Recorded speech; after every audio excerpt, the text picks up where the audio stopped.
Report big exclusive. Thiruvananthapuram medical കോളേജിലെ urology വിഭാഗം തലവൻ ഡോക്ടർ ഹാരിസ് ഉന്നയിച്ച വിഷയങ്ങൾ അന്വേഷിച്ച വിദഗ്ധ സമിതി റിപ്പോർട്ട് പുറത്തുവിടുകയാണ്. ഉപകരണ ക്ഷാമത്തിന് കാരണം സർക്കാരിന്റെ വീഴ്ചയെന്ന് റിപ്പോർട്ട് സമ്മതിക്കുന്നു.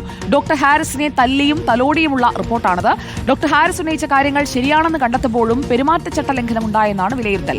മോഴ്സിലോസ്കോപ്പിന്റെ ഒരു ഭാഗം കാണാനില്ലെന്നും ഡോക്ടർ ഹാരിസ് ശസ്ത്രക്രിയ മുടങ്ങിയെന്ന് പറയുന്ന സമയത്ത് മറ്റൊരു യൂണിറ്റിൽ ഇതേ ശസ്ത്രക്രിയ നടക്കുന്നുണ്ടായിരുന്നുവെന്നും റിപ്പോർട്ടിൽ വിശദീകരിക്കുന്നുണ്ട്. ടി വി പ്രസാദ് നമുക്കൊപ്പം ചേരുന്നു. T V Prasad, good morning.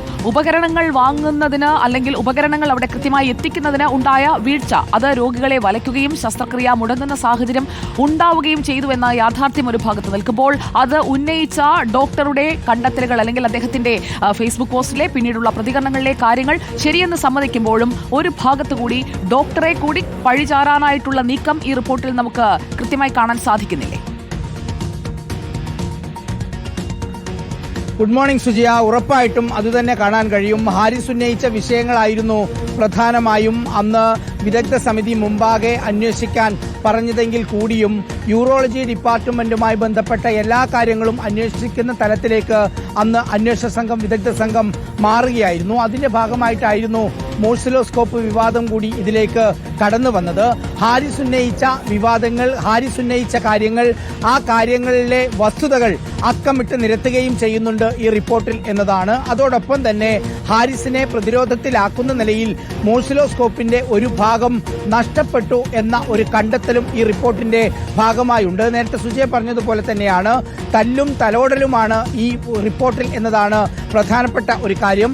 ഇക്കഴിഞ്ഞ ജൂൺ 30 അതുപോലെ ജൂലൈ 2 ഈ വിദഗ്ധ സംഘം തിരുവനന്തപുരത്ത് മെഡിക്കൽ കോളേജിലെത്തി അവിടെ അന്വേഷണം നടത്തിയത്. അതിന് പിന്നാലെയാണ് റിപ്പോർട്ട് തയ്യാറാവുകയും ചെയ്തത്. ഈ റിപ്പോർട്ടിലെ ഒരു ഭാഗം മാത്രമാണ് കഴിഞ്ഞ ദിവസം പ്രിൻസിപ്പളും സൂപ്രണ്ടും ചേർന്ന് വാർത്താ സമ്മേളനത്തിൽ വായിച്ചത് എന്ന കാര്യം ശ്രദ്ധേയമാണ്. മാത്രമല്ല, വിവരാവകാശ നിയമപ്രകാരമുള്ള അപേക്ഷയ്ക്ക് കിട്ടാത്ത റിപ്പോർട്ടാണ് റിപ്പോർട്ടർ ഇപ്പോൾ പുറത്തുവിടുന്നത് എന്ന കാര്യവും ശ്രദ്ധേയമാണ്. നമ്മൾ നേരത്തെ പറഞ്ഞതുപോലെ ഉന്നയിച്ച കാര്യങ്ങൾ അത് പലതും പ്രധാനപ്പെട്ടതാണ് എന്ന വിലയിരുത്തൽ ഈ റിപ്പോർട്ടിലുണ്ട് എന്നതാണ് സുജിയ. അതായത് ഉപകരണക്ഷാമത്തിന് പ്രധാന കാരണമായി സർക്കാരിന്റെ വീഴ്ച തന്നെയാണ് ഈ റിപ്പോർട്ടിൽ കാണുന്നത്. അതായത് അവിടെ എനിക്കൊരു സംശയമുണ്ട്.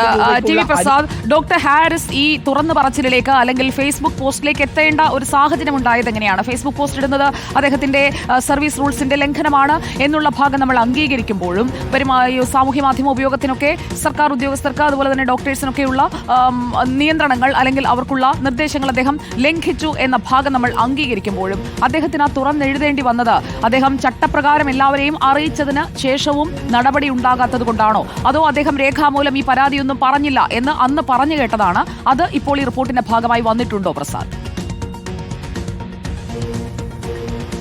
ഉറപ്പായും സുജിയ, അത് ഈ റിപ്പോർട്ടിന്റെ ഭാഗമായി ചേർക്കുന്നുണ്ട് എന്ന് തന്നെയാണ്. അതുകൊണ്ട് തന്നെയാണ് നമ്മൾ നേരത്തെ പറഞ്ഞത് തല്ലും തലോടലുമാണ് എന്നുള്ളത്.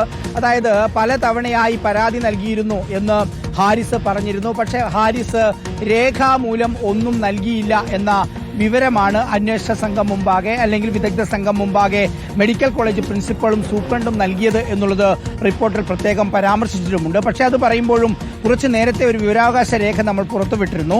ആ വിവരാവകാശ രേഖ പ്രകാരം ഡോക്ടർ ഹാരിസ് തന്ന പരാതി HDSന്റെ ചെയർമാൻ എന്ന നിലയിൽ ജില്ലാ കളക്ടർക്ക് കൈമാറിയെന്ന് വിവരാവകാശ നിയമപ്രകാരമുള്ള മറുപടി കിട്ടി എന്നുള്ളതും ശ്രദ്ധേയം തന്നെയാണ്. സുജിയ, ഞാൻ നേരത്തെ പറഞ്ഞത് 2 കോടി രൂപ അനുവദിച്ചില്ല എന്നുള്ളതാണ് ഇതിൽ ഏറ്റവും പ്രധാനപ്പെട്ട ഒരു പ്രശ്നമായി ചൂണ്ടിക്കാണിക്കുന്നത്. അതായത് ആ ഫയലിൽ സർക്കാർ തീരുമാനമെടുക്കാത്തത് പ്രധാന പ്രശ്നമായി എന്നുള്ളത് റിപ്പോർട്ടിൽ പറയുന്നുണ്ട്.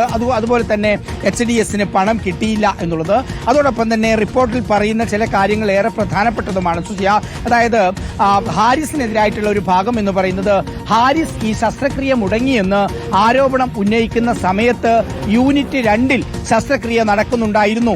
അങ്ങനെയെങ്കിൽ ഒരു ബദൽ സംവിധാനം ഡോക്ടർ ഹാരിസിന് ഏർപ്പെടുത്താമായിരുന്നു എന്നുള്ളതാണ് റിപ്പോർട്ടിൽ പറയുന്നത്. പക്ഷേ കഴിഞ്ഞ ദിവസം ഡോക്ടർ ഹാരിസ് ഇത് സംബന്ധിച്ച് മാധ്യമങ്ങളോട് സംസാരിച്ചപ്പോൾ അങ്ങനെ മറ്റൊരു യൂണിറ്റിന്റെ സാധനം എടുത്ത് മറ്റൊരു യൂണിറ്റിന് ചെയ്യാൻ കഴിയില്ല എന്ന വിശദീകരണമാണ് ഹാരിസ് നടത്തിയത്. മറ്റൊരു പ്രധാനപ്പെട്ട കാര്യമുള്ളത് സുജിയ, രോഗികൾ പണം കൊടുത്ത് ഉപകരണങ്ങൾ വാങ്ങുന്നത് പ്രോത്സാഹിപ്പിക്കാൻ പാടില്ല എന്നുള്ളത് ഈ റിപ്പോർട്ടിലുള്ളത് ഏറെ ശ്രദ്ധേയമാണ്. അതോടൊപ്പം തന്നെ അവിടുത്തെ ആശുപത്രി വികസന സമിതി HDSലെ താൽക്കാലിക നിയമനങ്ങൾക്കെതിരെയും റിപ്പോർട്ട് പറയുന്നുണ്ട്. അവിടെ PSC നിയമനങ്ങൾ വേണം എന്ന് വ്യക്തമായി ഈ റിപ്പോർട്ടിൽ പറയുകയാണ്. അതോടൊപ്പം തന്നെ സാമ്പത്തിക പ്രതിസന്ധി വകുപ്പ് മേധാവികളെയും ബാധിക്കുന്നുണ്ടെന്ന് റിപ്പോർട്ടിലുണ്ട്. അതായത് ഇങ്ങനെ സാമ്പത്തിക പ്രതിസന്ധി ഉള്ള സമയത്ത് കാസ്പ് പദ്ധതി വഴി ഉപകരണങ്ങൾ കിട്ടില്ലയോ എന്ന ഒരു ആശങ്ക വകുപ്പ് മേധാവികൾക്ക് എല്ലാവർക്കും ഉണ്ട് എന്നുള്ളതാണ് പറയുന്നത്. അങ്ങനെയാണ് ചില നിർദ്ദേശങ്ങൾ കൊടുക്കുന്നത്. അതായത് ഉപകരണങ്ങളുടെ തടസ്സമില്ലാത്ത വിതരണം ഉറപ്പാക്കണം എന്ന് വിദഗ്ധ സമിതി പറയുന്നു. കാസ്പ് വഴി ഫണ്ട് ലഭ്യത ഉറപ്പാക്കണമെന്ന് പറയുന്നു. വാങ്ങൽ നടപടി ലളിതമാക്കണം എന്ന് പറയുന്നു. ശരി, ഇതൊക്കെ പറയുമ്പോഴും ടി വി പ്രസാദ് ഒരു ചോദ്യം കൂടി.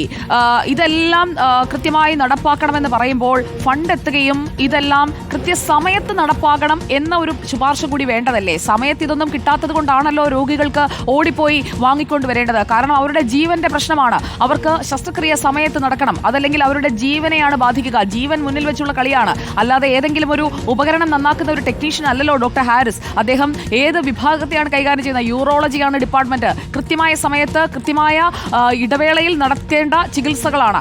ആ ചികിത്സകൾക്ക് കാലതാമസം വരുമ്പോൾ അതിന് പഴി ഡോക്ടർക്കാണോ? അത് കൃത്യമായ ഉപകരണങ്ങൾ എത്തിക്കാത്തവർ തന്നെയല്ലേ അവിടെ കുറ്റക്കാർ?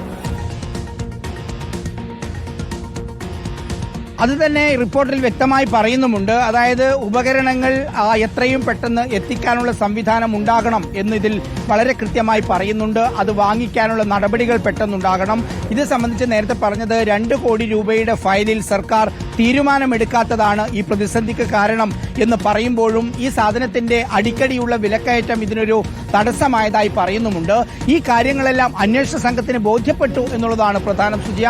കാരണം രോഗികൾ പണം ബോധ്യപ്പെട്ടു എന്നുള്ളത് അംഗീകരിക്കുന്നു ടി വി പ്രസാദ്. ഈ റിപ്പോർട്ടിന്മേൽ നമ്മളിപ്പോൾ പുറത്തുവിട്ട ഈ റിപ്പോർട്ടിന്മേൽ ഇനി നടക്കാൻ പോകുന്നത് എന്താണ്? ഉപകരണങ്ങൾ വാങ്ങുന്നതിനായിട്ടുള്ള നീക്കങ്ങൾ തുടങ്ങിയോ? കാരണം ചർച്ചയായിക്കൊണ്ടിരിക്കുന്നത് തന്നെ കഴിഞ്ഞ ഒരു മാസമെങ്കിലും ആയല്ലോ. ഇതിൽ തന്നെ ഇങ്ങനെ പറഞ്ഞുകൊണ്ടേയിരിക്കുകയാണ്. സാധനം എത്തിയോ ടി വി പ്രസാദ്?